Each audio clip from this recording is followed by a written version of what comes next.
പല കാര്യങ്ങൾക്കായി സർക്കാർ ഓഫീസുകളിൽ കയറിയിറങ്ങിയിരുന്ന കാലം മലയാളികൾക്ക് ഇപ്പോൾ ഓർമ്മ മാത്രമാണ്.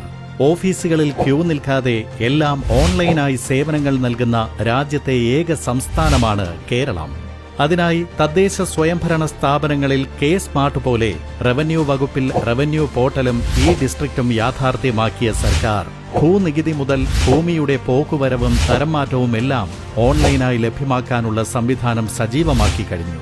ഏത് രാജ്യത്തിരുന്നും വിവാഹം വരെ ഓൺലൈനായി രജിസ്റ്റർ ചെയ്യാവുന്ന സംവിധാനമൊരുക്കിയ കേരളം വില്ലേജ് ഓഫീസുകളിലും താലൂക്ക് ഓഫീസുകളിലും കളക്ടറേറ്റിലുമൊക്കെ കയറിയിറങ്ങി മാത്രം നടത്തിയെടുത്തിരുന്ന കാര്യങ്ങളെല്ലാം ഒരു മൊബൈൽ ഫോൺ കയ്യിലുണ്ടെങ്കിൽ നടത്താമെന്ന വിധത്തിൽ പരിഷ്കരിച്ചു കഴിഞ്ഞു. രേഖകൾ ഓൺലൈനായി നൽകി ഫീസ് അടച്ചാൽ എല്ലാം കയ്യിലെത്തുന്ന ഗവേണൻസിലൂടെ അഴിമതിയുടെ സാധ്യതകൾ കുറച്ച് സുതാര്യത ഉറപ്പുവരുത്തുകയാണ് നമ്മുടെ സർക്കാർ.